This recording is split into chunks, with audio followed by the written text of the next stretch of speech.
Hi there, welcome to Planet Zoo and the next instalment of the Every Animal franchise zoo. Today's a jam-packed episode with a couple of quite big builds going on. We've got big cats, small cats, and something special for those of you who enjoy the marine animals. Before we get into that, little update on how the zoo is getting on in general. The crowding situation that was causing us issues, that's resolved. Look how clear the path is by the vending machines. So much better than it was. The main path from the entrance and the exit, yeah, it's still busy, but it's a normal kind of busy, not the absolute craziness that it was getting to. Oh, while we're here, interactive education boards. I did say we'd put these in close to any habitat that features an animal that's on the board. Turns out I wasn't paying enough attention because there's some other animals we've got in the zoo that deserve the board. The aardvarks are featured on the paw one, so I've corrected that mistake and put the board in here. Can't believe it took me 7 episodes in to figure that one out. Hey ho. Ooh, and that's lucky, got someone using it right now. Indeed, what paws belong to what animal? Hope it cleared things up for you. That's not all. That wasn't my only mistake. There's also another board, can you guess which one, that I should have put in a couple of episodes ago. It's for the camels, all the way up here with the horses. The camels feature on the interactive soundboard, the one that plays an animal sound when you push the button. So my bad. Oh, and there's someone using that one as well. And it was the camel. Good job. Couldn't have planned that any better, could I? So yeah, my bad for failing to notice I didn't have those in yet. To that end, I think it's time for a new animal. And this is a big one. We're going to need quite a bit of space for this, so let's make our way right back up to the top corner of the zoo. The first animal we're adding today is the California sea lion, and I've earmarked this big space here behind the bonobo enclosure for this. I'm not entirely sure how much room I'm going to need, but it can get quite fiddly when you've got a lot of deep water involved, and the sea lions do need a lot of deep water. So here we go. I'm taking a similar tactic to what I did with the African penguins, using the terrain stamp to get the general layout of the deep water areas. There's going to be 2 deep water pools at different heights, so it breaks up the terrain a little bit and it's not just one big huge pool. Using a glass barrier again, and this will give the guests a great view of the underwater activities. Unlike the penguin habitat, I've also got a fence at ground level, and this is because I'm going to set up an educator with an education talk for the seals using the education talk seating. That's what this little area at the front is for, and why I've tipped out the path. For the hard shelter, I've built a half-open, half-closed beach hut, and the habitat door drops the seals right into this when they first come into the enclosure. Next up in the build was figuring out the rock work.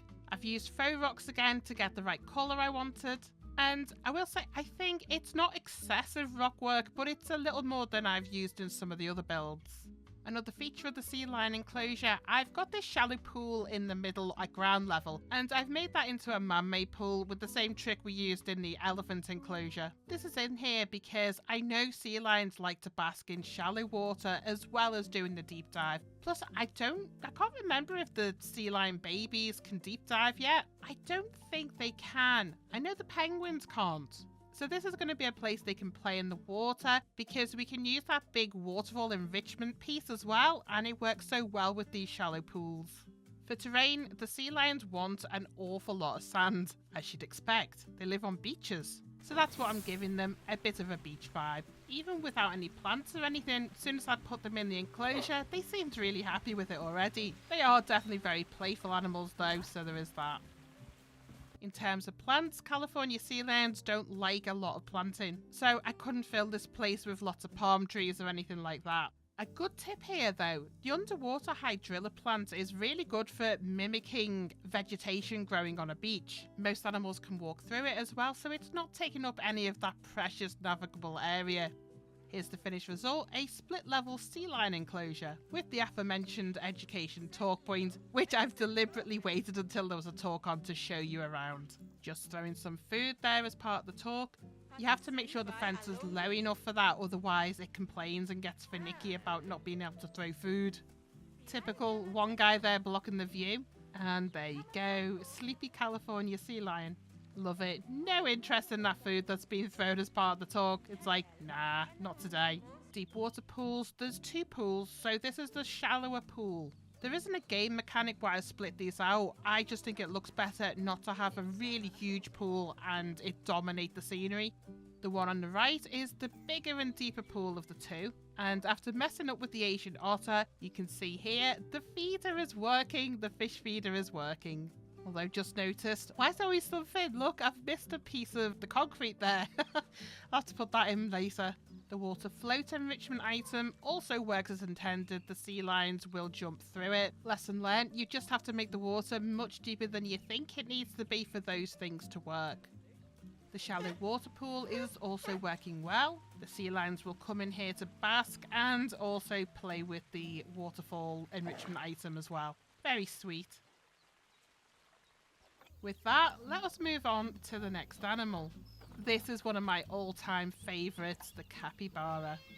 Capybara get interspecies bonus with quite a few animals. So got my old spreadsheet out again and figured out which ones are best with what animals, and it was a toss-up between the llama and the Galapagos tortoise. In the end, I went with the llama because I think the tortoise is a less sociable animal, so will be happier on its own. Now, in terms of where we're putting this enclosure, this space right next to the California sea lions, I think it's big enough. Fingers crossed it's big enough. Guess we'll find out soon enough. For this enclosure, the capybaras can be tropical or grassland biome, but the llamas can only be grassland biome, so we were quite limited in that regard. For fencing, I've made a custom barrier, and this is made of plaster, mesh, and the old log piece there again. For the hard shelter, I've repurposed a hard shelter I made for the capybaras for the Simple Habitat series because I really love this little shed that I made here. Needed a few modifications to fit the llamas in, but overall I think both animals seem pleased about it. Final design, pleased to say this fitted in the space allocated. Fits like a glove. Even with the big hard shelter and the water feature, I shouldn't have worried. The llamas are very fussy about their vegetation, so I couldn't put much of that in at all, which freed up a lot of room. Yes, you. I'm talking about you. You're very fussy, aren't you? One of the things with Planet Zoo and the plants. So things like the tropical biome, you get hundreds of plants. For the Africa biome, for the grassland, you get loads of plants. But we're still very thin on the ground for planting for other biomes that utilise the grassland. So South America, Asia. I do struggle with it a little bit. Llama off for a bit of a run. I'm surprised the llamas were in the water first. Normally it's the capybara. Oh, and that little shake there to fling off the excess water. Love it. Anyway, I think it's time to move on. We've got a couple of cats to look at. First being the Caracal. You'll notice here on the list, it's not just the Caracal. We've also got the Cheetah coming after that, another cat conveniently, and just after the Chinese Pangolin, there's another cat, the Clouded Leopard. That's 3 cats going in very close together, which has given me a big idea. Why don't we make something that houses all the 3 cats together? Now, you can't put cats in the same habitat per se because they will kill each other. But this big open spot here, it's big enough to make a building that houses all 3 cats. So that's what I'm going to do.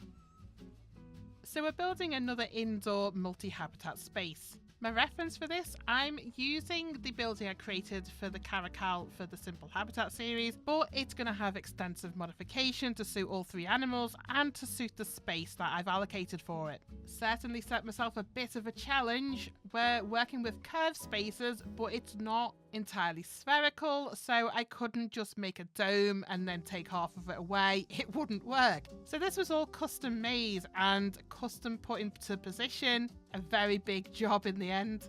The game was being very uncooperative, and because it's not on a grid, the advanced move tool was doing all kinds of weird stuff. By the time I finished with the roof, my hand was physically in pain because of all the tiny movements getting this to line up properly. Totally worth it because I think this is one of the best buildings I've created to date. There's a huge space inside for animals, but it's not really tall, which I don't like making massively tall buildings as it looks kind of out of place in a zoo. Next task was splitting this out into 3 enclosures, so 1/3 each for the cats we've got going in. For this I've created a sectional plaster wall. There's also a plaster wall at the back that supports the roof. Then it's onto the fun stuff, making the habitats themselves. I enjoy the challenge of making habitats when they're inside of buildings. Just like with the Arctic foxes and wolves, you are restricted on the type of plants that you can use and such because you can't use anything tall as it would poke through the roof. It's a bit of a challenge, something a bit different than making an open air enclosure. I've made all 3 of these habitats at the same time and there's not much variety in how that was built, so we're going to take a look at these together. First up is the Caracal, predominantly a desert animal. Habitats on the end of the building get 2 walls, and I've opened this up so that guests have a great view from both sides. Inside is a mixture of climbing frames and rockwork. Caracals are good with a medium amount of planting, so we've got plenty of plants and trees in here. Here's one of the cats enjoying the climbing frame. Amazing sense of balance there. Would be good if they were facing the other way so the guests had the cat's face to look at, not the cat's arse. Typical cat behaviour that. Wonder what the guests are thinking. 1-star review because I only saw a cat bum. Anywho, the climbing platform in this enclosure, it's one of the blueprint ones that comes with the game. I switched out the panels inside to make this suit a desert biome and changed the colour of the framework. So that's the Caracal. I'll move on, otherwise this tour would last for days. Next up, we have the enclosure for the cheetah. Luck would have it, there's one right by the window. What a great view for everyone there. Cheetahs have more restrictions in terms of vegetations than the caracals do, so instead we've got a rockwork bedding area. And yeah, the rest of this habitat is rather empty because the cheetahs don't like having a lot of plants in there.